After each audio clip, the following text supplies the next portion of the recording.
Here we go. He's got it. I've got it. Jet lag and all. Good work. Jet lag and all. So, yeah, I said, yeah, I'll come. I'll just get on a plane and fly down here.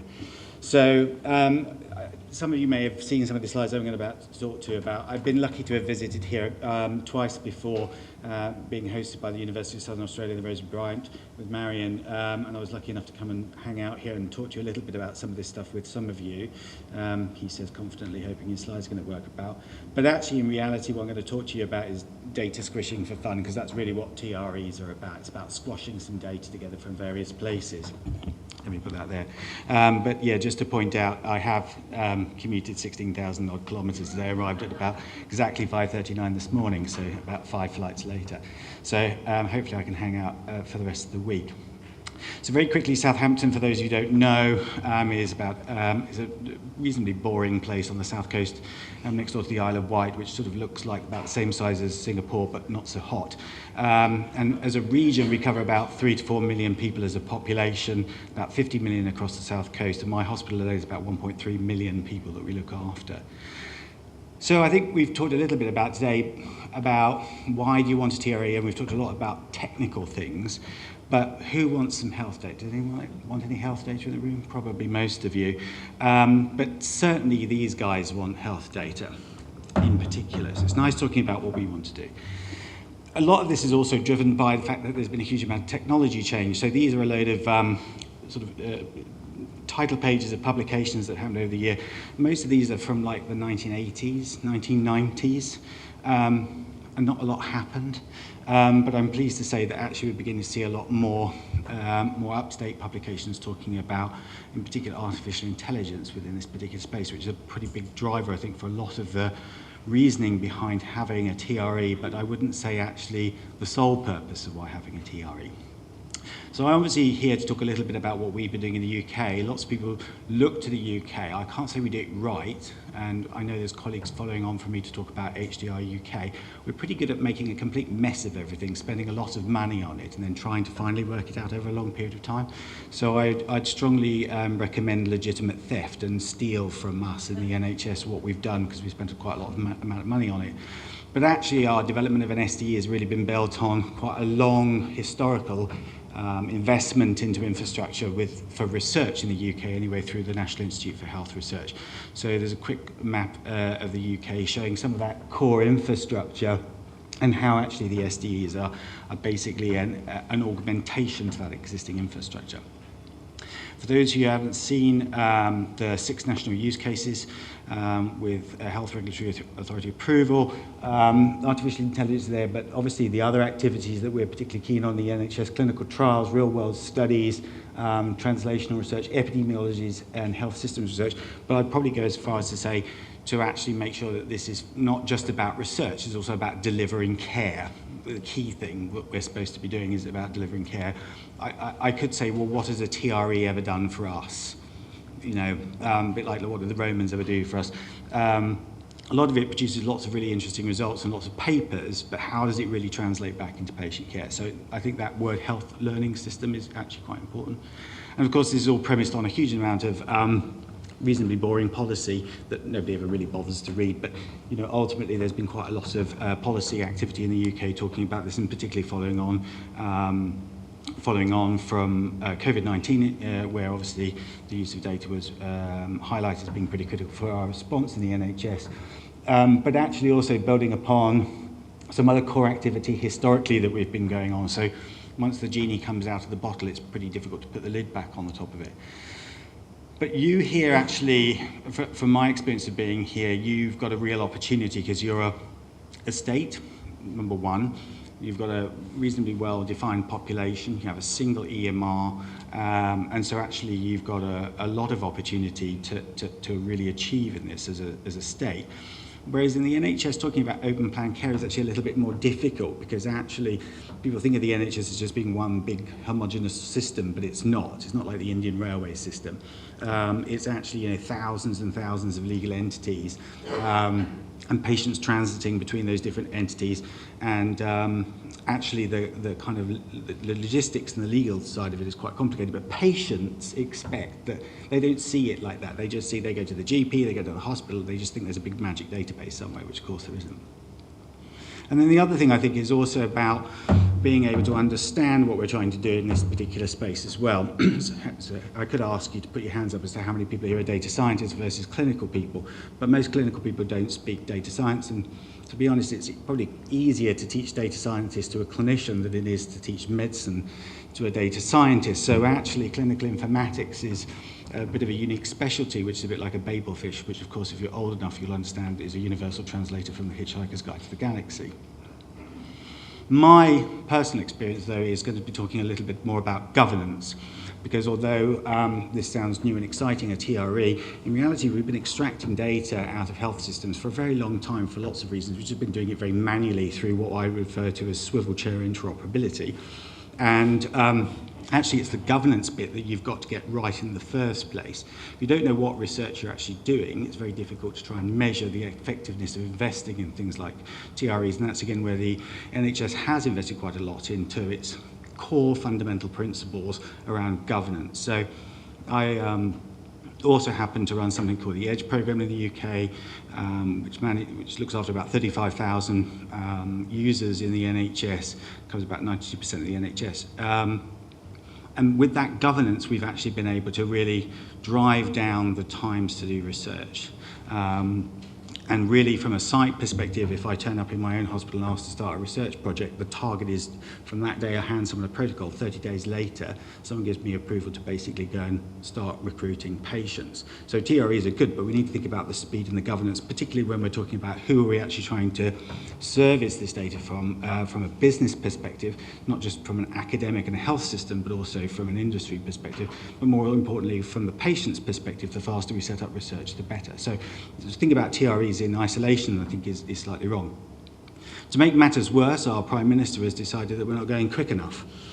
So we've just had a major legislation change within the UK, and we boastfully say we want to be the best in the world at doing this, but actually our time to target now from real start to finish is 150 days, which is extremely tight from point of asking for medical regulatory approval all the way through ethics, through to site and recruitment for the first site. So our infrastructure in the UK hasn't just been built in isolation. It's been, as I said, through this history.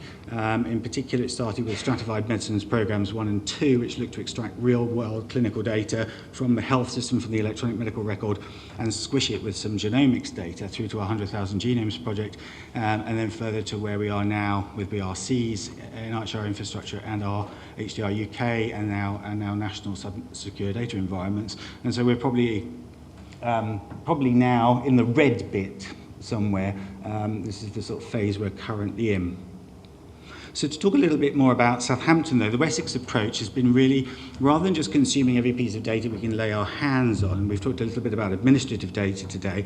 Administrative data looks like clinical data, smells like clinical data, and to some respects it is, but it's also actually predominantly financially driven data. It tells us what financially we're doing with patients, rather than the more detailed longitudinal records, both from hospitals and from primary care. And so Wessex is where I'm the technical lead as a university, working very closely with our hospital. So our approach to our SDE implementation has been led by the director for R&D within the hospital, and me from the university from a clinical informatics perspective, is reasonably unique because we're very focused on the research components of it rather than a technical component.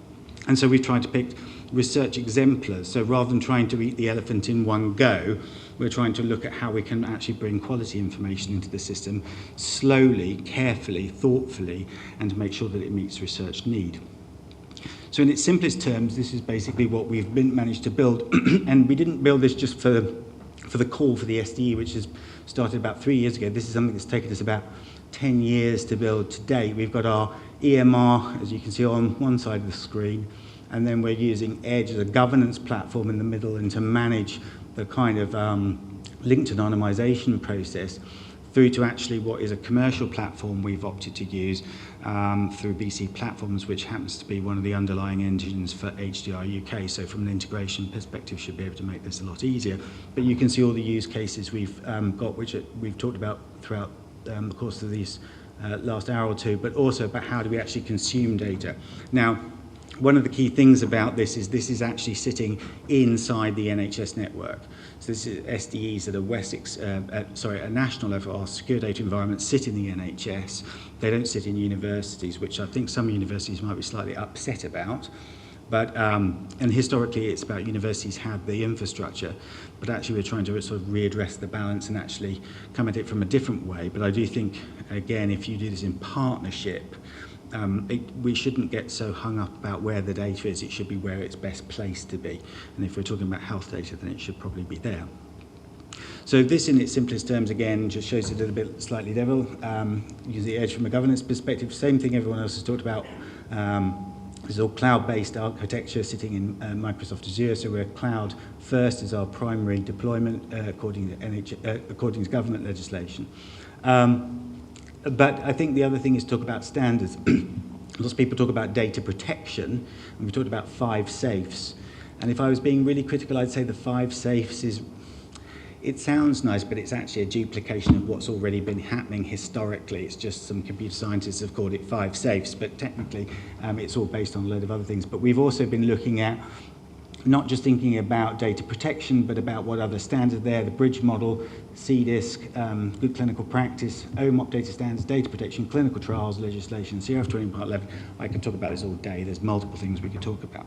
But what we've really been trying to do is create a self-serve environment that isn't just about computer scientists getting at the data and producing the information, the results that we need, but actually clinicians being able to log in and use that environment as well, and not just for data science, but actually for genomics and a whole load of other things, because ultimately the data is great, but data and sample is more important. Just 2 quick examples. We've gone certainly a little bit further than just thinking about hospital data. So this is a pilot project we're doing, which includes the police and the ambulance service, as well as the Department of Transport in the UK. So thinking beyond just health and about the other components of society that are actually important, both in preventative and in care. We've also been looking at data quality, so there's no point in having a TRE if you're going to put junk in and get junk out. And this actually was a small piece of work where we worked out by looking at height and weight in paediatrics. We found out there were some outliers and some interesting questions to be asked about how you weigh patients just by looking at the data. It turns out that nursing staff under a particular age weigh patients with shoes on, and nursing staff over a particular age weigh patients with shoes off, which is quite important if you're giving chemotherapy. We've also been thinking about this from an international perspective, because actually we need to internationally collaborate, and so we've been using this platform but across a European consortia to create a learning health system, and this is actually doing research, but actually also accelerating the research itself, but feeding the information back into the clinical record. And another point that I wanted just to make was around the fact that actually you can't do any of this unless we've talked about trust, but how can you do any of this if you don't have the patient's trust? And so actually a large proportion of our time and effort has been really talking about the co-design of this environment with the general public. So a lot of people talked about this today, and I kind of got the feeling, please don't take this as a criticism, but you've really got to think about how the patient's perception of this is. And it'll either be negative or positive or upset that you haven't been doing this all along, because they think you probably are. So as you can see, we've gone through an enormous amount of activity to try and do this. Now, just very quickly before the end, I've got quite a large region to deal with, and I've got technically 3 other regions as well to deal with across the whole of the South Coast, because we're one of the building sites within the SD environment in the UK. And there's probably about 12 major hospitals in there and thousands of GPs who are all using separate, different systems, most of them homegrown. So no Epics and no Cerners. So this again, why I think here, with all this infrastructure you have, you've got the perfect opportunity to do something that's going to be really beneficial to patients and for research. So lastly, just very lastly, if I can make this slide move, one more slide, or forward. This doesn't just end with data. It's got to link into a whole load of other infrastructure. And to reiterate the point that we're standing in this environment with buildings next door to us and left and right who have a load of biological samples with this environment and all the other exciting infrastructure you've invested in Southern Australia, TRE is really a complement to that to try and pull all of that fantastic infrastructure you've got here to really do some benefit. So if you're going to ask me how much it costs, depends on your ambition, I think is the answer.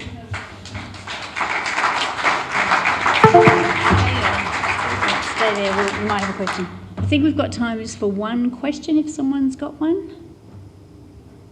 Good. Can I go to sleep now?